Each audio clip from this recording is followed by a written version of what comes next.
to the Another Wonderful Day at the Agency. I'm your magnanimous host, Agent Q. And today I have. Yep, today is going to be a little bit something different. I've decided I've wanted to cover some other material and properties that, well, it doesn't work too well for streaming formats, but hopefully this new recorded format will work out great for you. But what we will be going over today is the wonderful, well, I was going to say pen and paper, but no, I actually do have a pen and paper, but the tabletop gaming world of Lancer. I believe Yuki here has absolutely no idea whatsoever about anything about this system, what it's about, or anything related to it, correct? That is correct. In fact, I'm going in so blind, I didn't even know that Lancer was the thing that we were talking about today. I only knew it was something sci fi related. Oh, shoot, I thought I had at least covered that with you. Oh, that, Nope. well, It's all the better for the surprise factor, right? yep. So, audience, you will be no further behind than our lovely hostess here. But all right, so what is Lancer and everything? Well, like I said, it is a pen and tabletop system, and we are going to go over the lore bits. This will not be a great breakdown of the mechanics of the system itself, or what we think is best, how to run your games. This is for anyone who wants to get introduced into the world. And while we did take a little bit to figure out where I wanted to begin, I think our best bet is to start at the very beginning. The start of the lore, where it all began, the very bedrock of it all. In the way, way back, in the before times. You joke, but all right, so we're getting, it's not too far off from what's about to happen here. All right, so Lancer is a sci fi setting, like previously stated, set in the distant future of, we don't actually know technically, but it is supposed to be set in our world. This fact is completely irrelevant. So, not in a galaxy far, far away a long time ago, but this is technically starting on Earth. And to start off our system, humanity has gone fairly advanced, fairly futuristic. This isn't modern day. This is probably several hundred, if not thousands of years in the future, where humanity has reached this pinnacle of technology and has tapped and is beginning to tap out resources in the Sol system. The Sol system being the solar system we are in, named after our sun. So Earth, Okay, we're talking post cyberpunk. just post cyberpunk. Like I would say, the very start of this lore is the beginning of cyberpunk, Okay, roughly. so we're starting at cyberpunk and then ending up somewhere shortly after cyberpunk. Got it.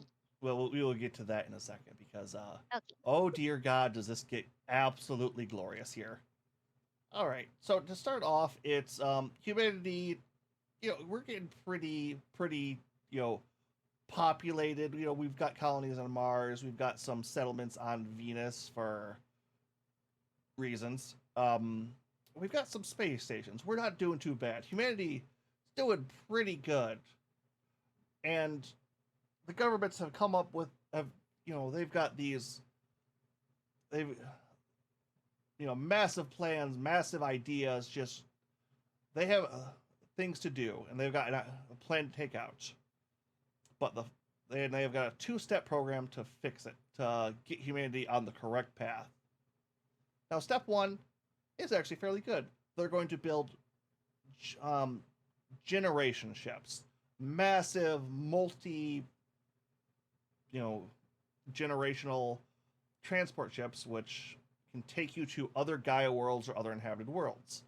These are not FTL capable. Faster than light. Faster than light technology is Sorry, not Gaia worlds, is that shorthand for like terraformed Earth-like planets? not so much terraformed. A Gaia world would be another Earth world, another Cradle world. Okay, so something that's already Earth-like without too much effort. Got it. Yep, something you could just land your ship on and start populating. with the standard let's cut down and gather resources. You don't have to terraform. You don't have to do anything else like that. Oh, very handy. Yep. So the Earth government, which is at this point in time, Earth has fairly well united into a single conglomerate government. They build the first of what is planned to be 10 supermassive generational ships. The Apollo. Build it up, get it ready for departure.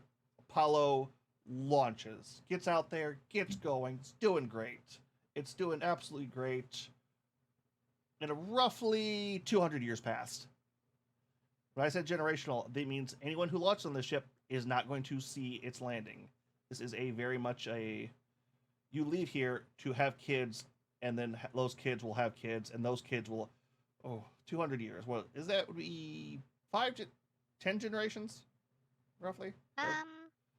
Well, 200 years, it's about 30 years per generation, so that's about 7 generations-ish. I thought generations were 15. No. So are Zoomers and Millennials the same generation, technically, then? Well, that type of generation is different. That's used, like, a little bit more colloquially. But, like, quote-unquote, officially, a generation is usually considered 30 years. All right, so about this point in time, Apollo radio, long-range radio gets back to Earth. Hey, we're good. We made it. Plan is a go.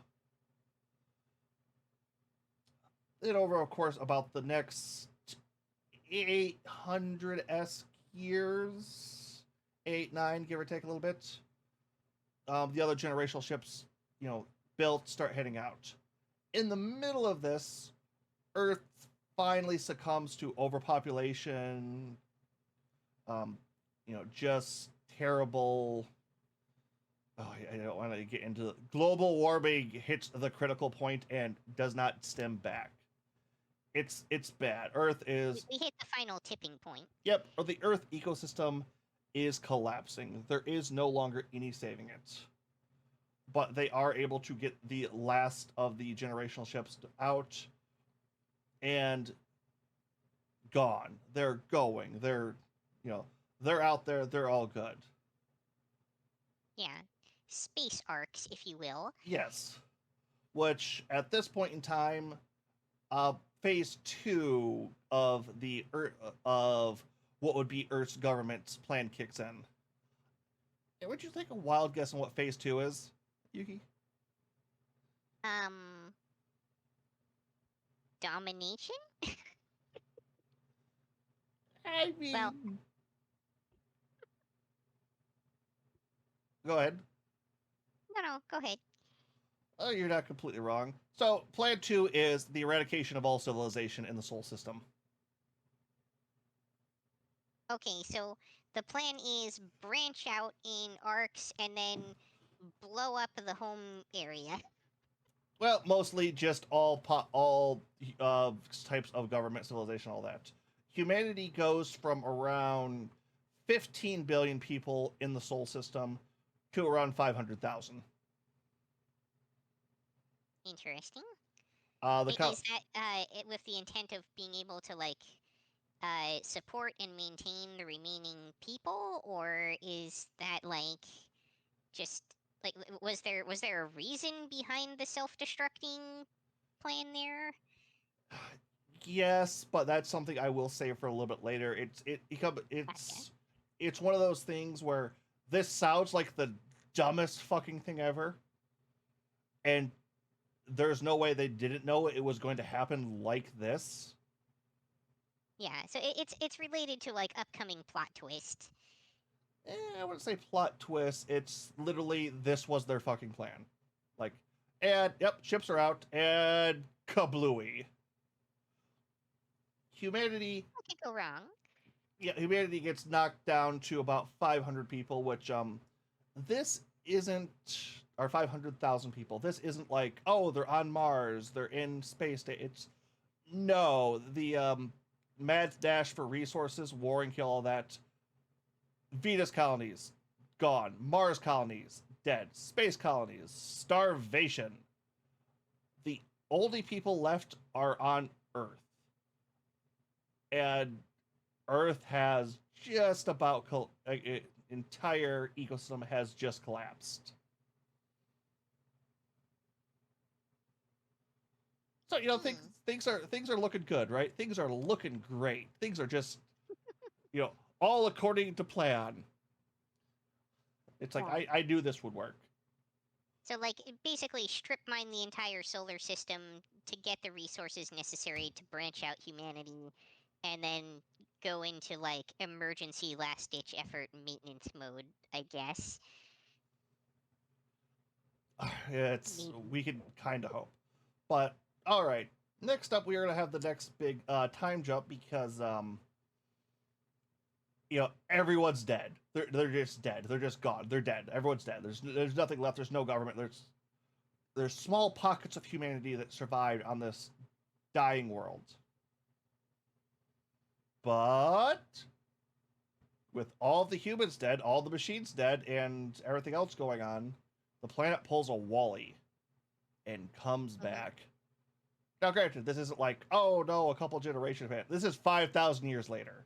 This is old humanity is gone. There is no things left. The people on Earth are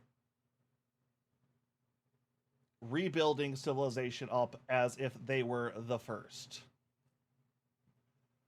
Right. And things aren't going too bad for them. They're at their medieval stage. They're kind of exploring out. The world's kind of just all been discovered again. They're all kind of like poking, hey. And then Bob finds this big metal door underground. Just go with Bob on that name. Ancient artifacts from the past. Ancient artifacts from the past. They open up the vault, and oh, hey, holy fucking shit! There's all this tech and lore and history, and oh my god, we're not the first civilization that was ever here. It was ancient aliens all along. You want to joke about that, but that's kind of what happened to these people. Which you now have all these ancient, or I wouldn't say ancient, but medieval civilizations that now have access to laser rifles and planes and ships. So of course, Apocalypse 2.0 kicks off. Yeah. Because all of the medieval conquering countries are now armed to the teeth.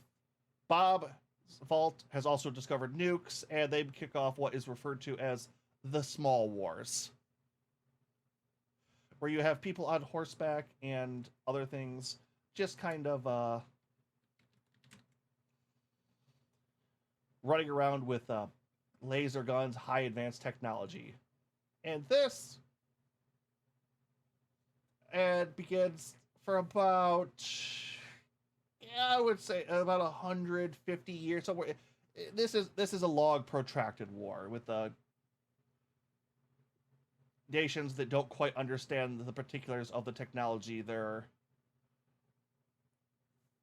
doing. Sure, it's like when machine guns were first introduced and they kept trying to do cavalry charges into them and stuff. You're not wrong, honestly. It's like it's only replace machine gun with laser cannon. Yeah. And replace we'll just dig down, and then the nukes come back in. So the Small Wars kick off, last a bit. They're not so much a peace or a winner, but everyone finally, all the nations on the planet locally come together and like, okay, enough. This killed off the last civilization. We shouldn't let us kill us off. We must be better. And that won't happen. Well, I mean, for the moment, it does kind of work out. It does really help them. They get going to be a little bit more credits, and they start finding more vaults. This mass search for vaults technology, not just weapons. They're advancing. They're uniting, and time passes again. They kind of they form a new government, a unified Earth, the Union. And we'll go into a little bit of Union on this one too, because this is where the timeline really starts kicking off. So after Union starts, gets all the vaults cracked, starts not only just using technology, but understanding it, explaining it, using it, recreating it, they venture out into space and they finally kick on some old, long range communication technology that they had found in these vaults from the previous civilization. Mm-hmm. Click it on, and well, you ever turn on your cell phone after like it's been out of power for like a week or something like that? And there's tons of updates. I wouldn't say updates, but just a boatload of messages. Oh, I see what you're getting at. So they kick this on, and all of a sudden there's just a flood of messages, information, all this. The cradle ships, the generational ships have been sending information back. Which is like, okay, we're not the only ones out here. The old people were smart. They were wise. They were... And then they start reading the messages. Which the vast majority of them bolt down to, oh dear, Mother of God, everything's gone to hell. Send help. We need help desperately. Why aren't you responding? Help us, please. God, no. And other such, pleasantries. The Union government at this point just kind of goes into minor panic meltdown mode of, oh, all these hyper advanced people that we're only just starting to understand, they failed almost at every turn. Oh no. And we thought they really had this all worked out. And we just came a really long way, but if they didn't make it work, we've got problems. So you're not wrong. It's the Union at this point devises a plan because at this point they're still a fairly slight civilization. I mean, Earth might not even have 1 billion people at this point, and they're already getting to Mars, getting to the space stations, all that. So as they start cracking more and more of this technology and hear this more and more, horrific failing of these colonies, the leadership at Union comes up with a plan. If it's already too late to save the dead, but we can choke the stars with life. And decides to go into a massive colonization program. I like that they decided to choose quantity of colonization over quality. Well, besides the fact that they had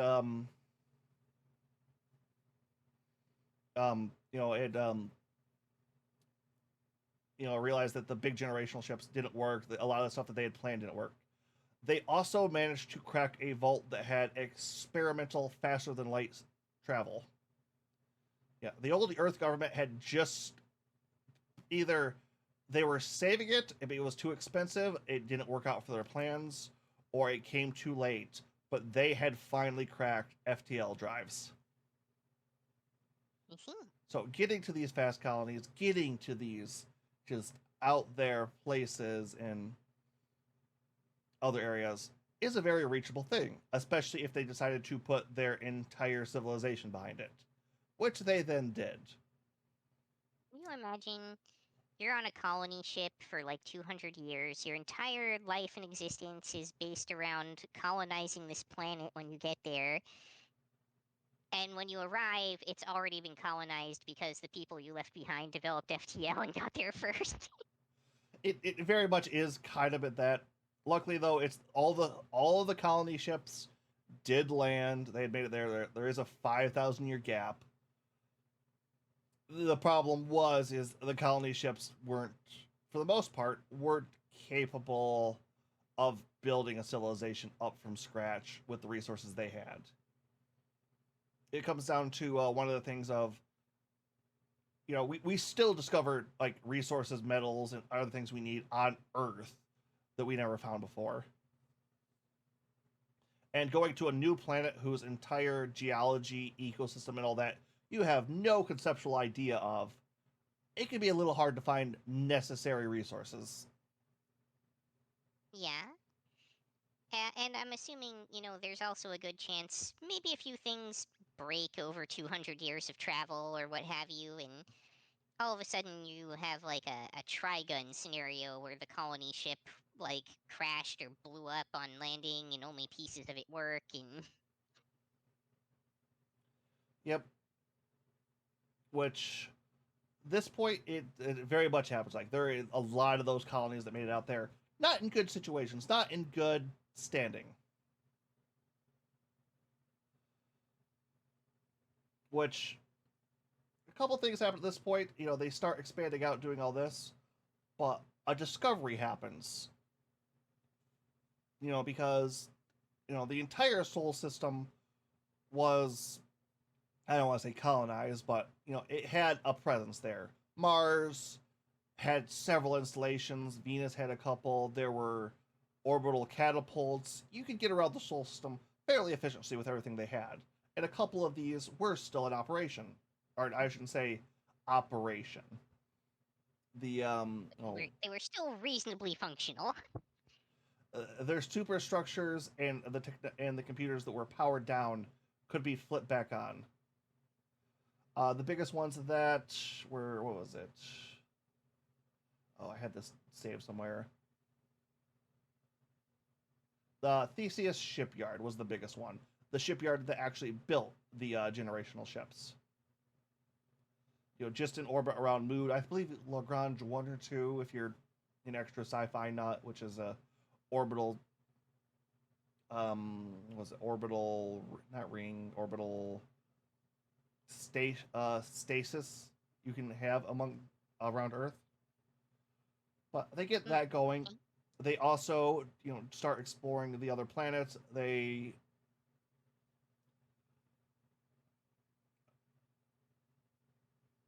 bring all the old installations, all the old colonies back online in the Sol system.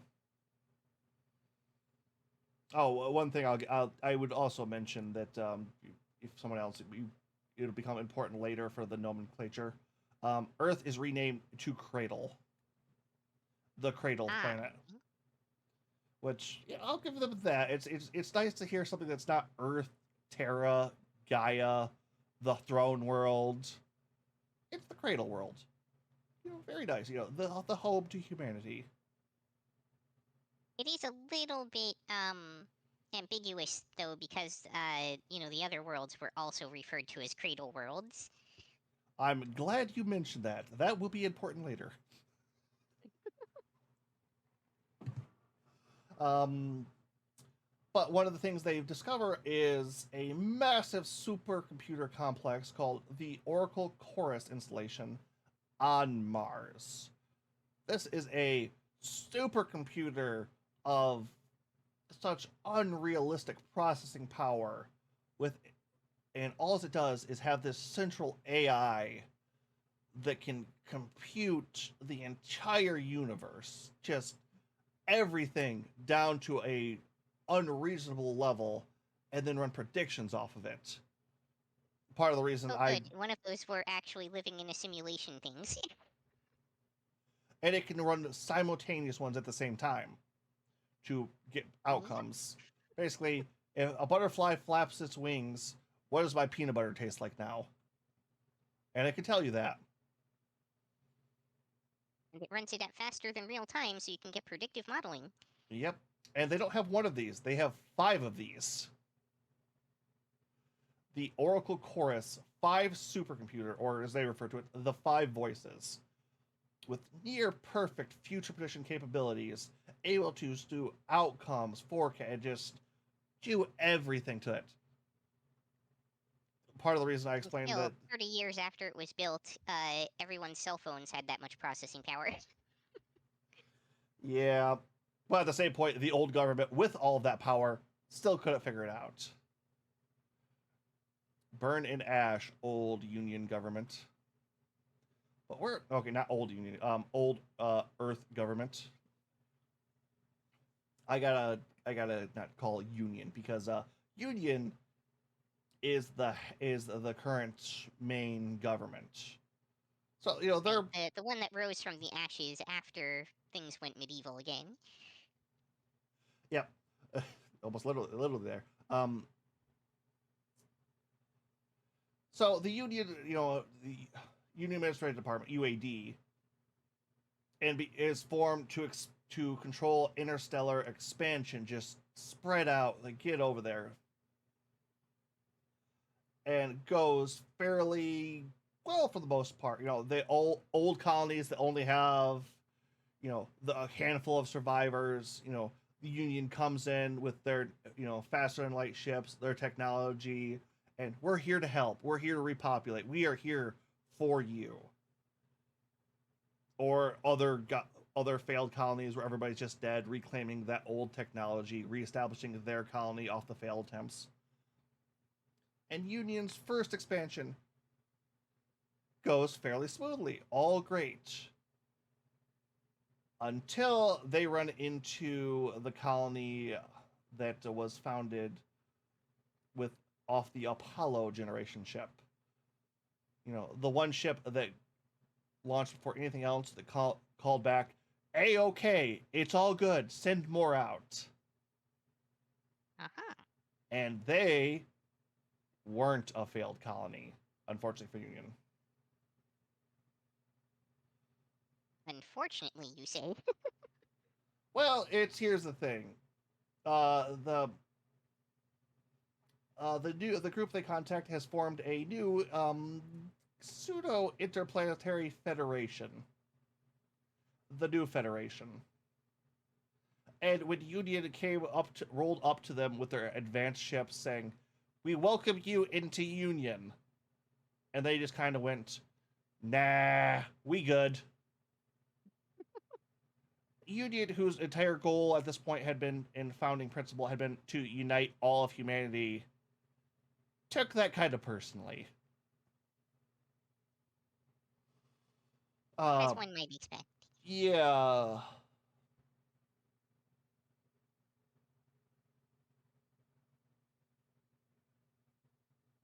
And then they demanded a simulation, like the Borg. Well, what kind of happened here was Union kind of had a bit of a problem at this point because while they were peaceful, they didn't, and war wasn't necessarily they thought was a good thing. They now met a massive, near peer interstellar power who was a threat.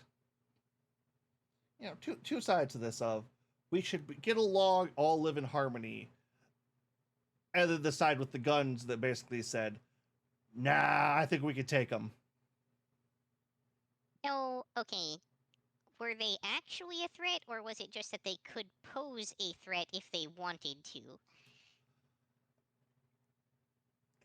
It's if they I would say if they wanted to. They were a pure nation that had the potential to be a threat. Got it.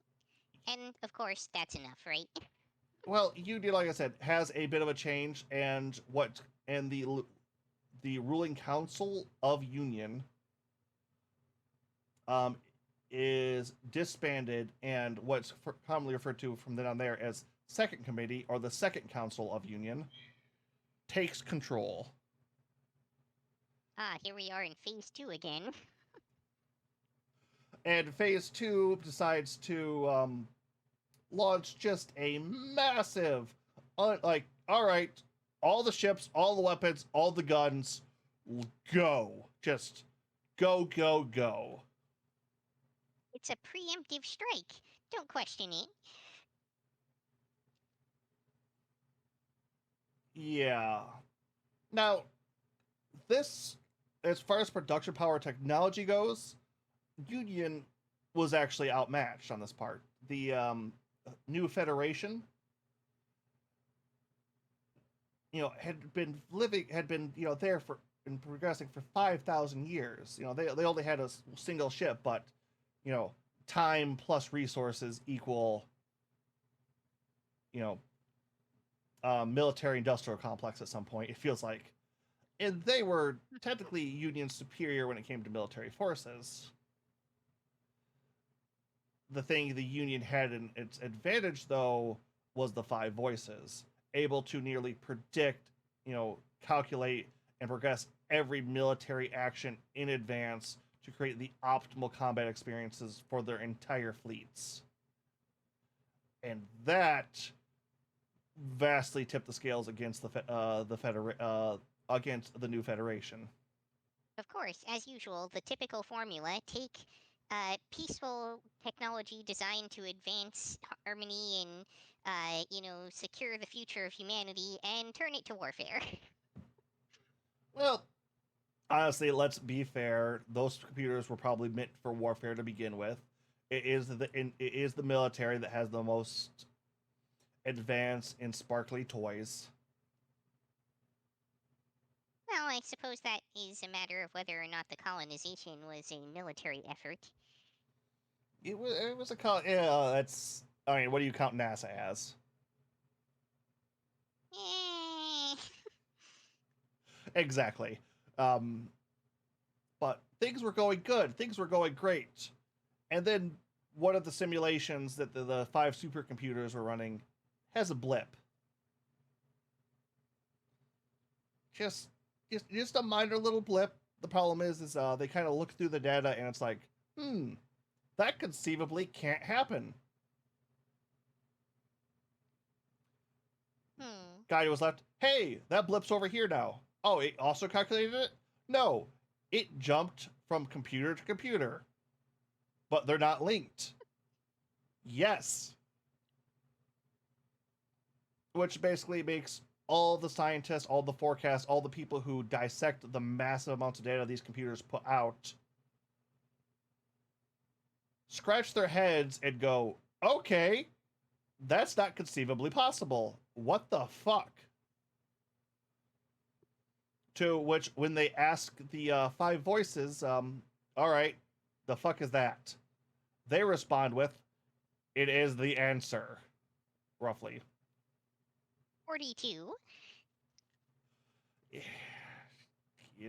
I want to say no, but all right. So a little bit more about the voices because this matters a little bit for here.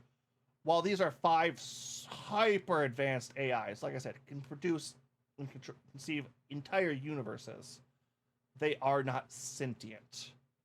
That little bit in your brain, your id, your self worth, all that, they don't have that. They specifically made sure these machines do not have that. They have just a blank spot in their brain that should be your driving force, should be the reason you do everything. They don't have that. Right, so they're predictive, but they have not achieved singularity. Yep, they are not sentient. And once again, they ask about this it's, oh, that's the thing we're missing. Which, all right, all the scientists basically, all right, we're going to take this little blip, this little thing, this little program, and we're going to take that, and we're going to take it to our most advanced research station on Deimos, the moon of Mars, and just study this thing. We're going to make sure we know what this thing is. Not too bad. Not everything's going good. They're just not quite sure how this program operates. It seems to not rely on causality for anything it does. You can put it in an old MacBook and it can run Windows at this point. It just does not give a fuck. They're trying to decide. They're trying to do this. Then all of a sudden, Union in the second comm gets a call. Deimos has gone missing.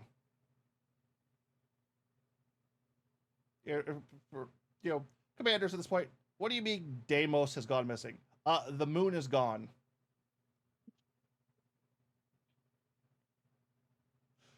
When you lose a moon, it happens. Union at this point in time kind of goes into a not quite blind panic, but all of the military hush people, they clamp down on that as hard as they can. It's just the problem being a moon disappearing. a bit much to hide. Yeah. What with the conspicuous absence in space? Yep.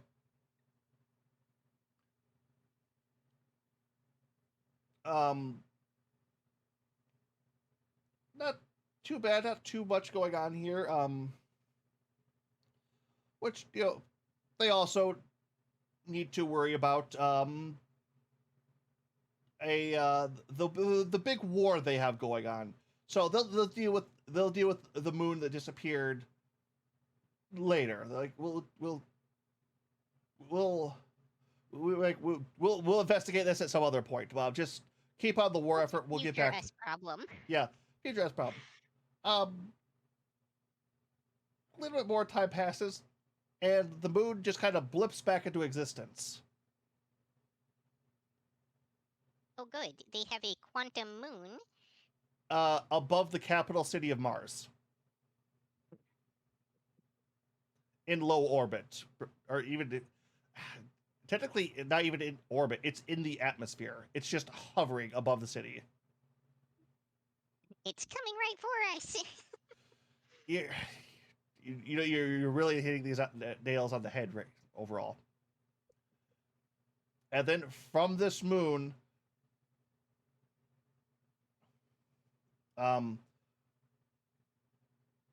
begins what's commonly referred to as the Deimos event. After it pops back up, all this stuff, and it shows back up and basically says, and I wouldn't say says, but shows back up and just starts fucking with every little bit of technology on all of Mars.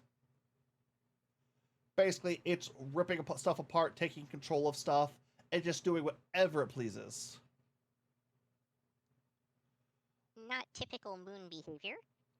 Well, it's so your moon has hacked your car, and now it can phase through concrete for some reason. You're not quite sure how, but it does that.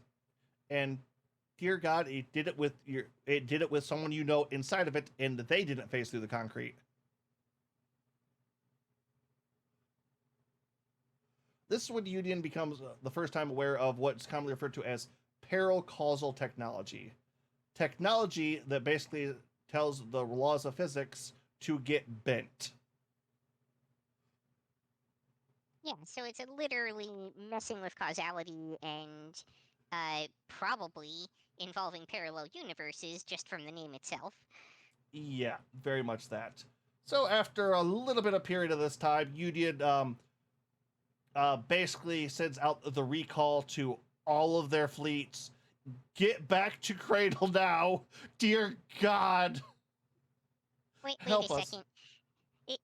Isn't this really just the like probability drive from Hitchhiker's Guide? You're not too far off with that one. So they call it back. The problem is, even with FTL drives, this is it took 200 years to get out to that with a normal, close to light speed drives. So FTL, yeah, it's even with that, it's going to be a bit before they get back.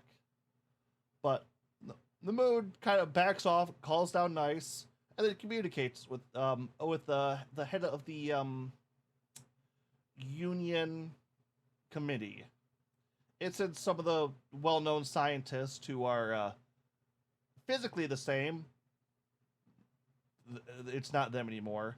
It tells them that Raw demands a treaty. Raw? Yeah, that little blip. The Five Voices, while managing to Wait. Sorry. For clarification, are we talking Ra as in like RA or RAW? RA. Ah, okay. So like the ancient Egyptian god Ra. Yes. Got it. That little blip. The best way to describe it that popped up in those simulations is the computers managed to calculate Cthulhu as a sentient AI.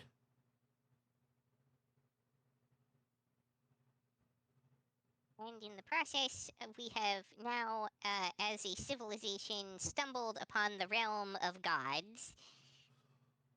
Yep, this isn't a necessarily a the Union didn't name this thing that. It calls itself Raw to make Yeah. a point. This is, although it doesn't demand surrender. It's come to negotiate. It's come to make a deal. When the thing that calls itself a god shows up to make a deal. Well, which would be too much, but it also, moved a moon, took one of the military installation planets, bent it over its knee, gave it a paddling, sat it back down, teleported its moon back to where it should have been, and then says, "Okay, let's talk now." It very much is negotiating from a position of power, as it would be. Indeed. Union's second comment at this point very much goes into a okay, what do you want? We'll talk. Raw's demands are very, very simple. First part of this treaty, of the what would be referred to as Covenant. I forget. It's a treaty's name. I don't have it down here for some reason because I'm stupid like that. Treaty's name, Part 1. You are not allowed to directly study Raw. It will not tolerate any direct scientific breakdown of what it is. Okay, very, very, fairly reasonable. We're not going to argue Right, with so no reverse engineering us. Yes. The second thing it demands, a little bit more odd, but not necessarily something that the Union was mad about. Humans are no longer allowed to process technology for transhumanism. No trying to convert yourself into an AI, no trying to put yourself into a computer, no researching immortality. Humans need to stay human. Mostly. I see. And maybe a few prosthetics notwithstanding. you could cyberize yourself. Go a cyborg, go cyberpunk, but no turning yourself into an AI, no figuring out eternal youth. You can live an enhanced human life, but you will live a human life. Under no circumstances are either of these to be broken under enforcements of Raw. Basically, stop pursuing immortality. Fairly much so. After Union wholeheartedly agrees to this for quite good reasons, Raw takes Deimos and pieces out. Which worked fine until people stopped believing that it was true. Oh no, this is a very two minor. This is a very hard line. Union very much do not piss off Raw under their own penalty of death. They very rarely let anyone get away with that kind of stuff. Although, because of Raw doing its thing on Mars, it kind of left a footprint behind. See, Raw said you couldn't study it directly. The thing is, that car that can kind of phase through concrete, that's still floating around somewhere. On top of that, when Raw was screwing with so many different pieces of technology and all that, it converted other codes and other things into other anomalies, almost similar to what its original form was. Union, using these, manages to study them, break them down, and contain them instantly, because they've already dealt with one godlike super AI program. More, I think that's a hard pass in that one. And from these, they create what's referred to, and what is the biggest part of Lancer's setting, NHPs, non-human persons, which, if you're familiar with the Halo AIs, which kind of, take the program and put a person into it, similar concept to that. What made Raw so terrifyingly powerful was it didn't think like a normal human. So with these other anomalies, they print a personality over the top of it, contain it, and then let it run whatever they want it to. Which, that sounds like a horrible, horrible idea if you've ever watched any sci-fi show before, correct? Yeah. What could go wrong? Yeah. The other thing, though, is Raw was able to produce paracausal technology, paracausal effects, and these little NHPs that they've been testing and working with also can do that. And through a process called, what was it? It's, I believe, shackling. I'll get a little bit more into that later. Surely doesn't make them any more dangerous, right? Well, as long as you make sure they stay a person, they're all good. But lets them create this. And with this, Union now has AI technology that you can roughly fit inside the size of a cell phone that has the processing power to run a small city, or a large city, or an entire spaceship, or open up a wormhole. Holy fancy. Yep. But with the little bit we've got on NHP's, Union, and the first colony they ran into, I think this would be a good place to stop here. I think this is enough to dip your toes into the beginnings of Lancer and what it is. Overall, what did you have to think of this, the start of this universe so far? Well, I can definitely see a number of sources that they, drew inspiration off of there. That's not to say that they're bad sources of inspiration. They chose some pretty good works to draw off of, it feels like. And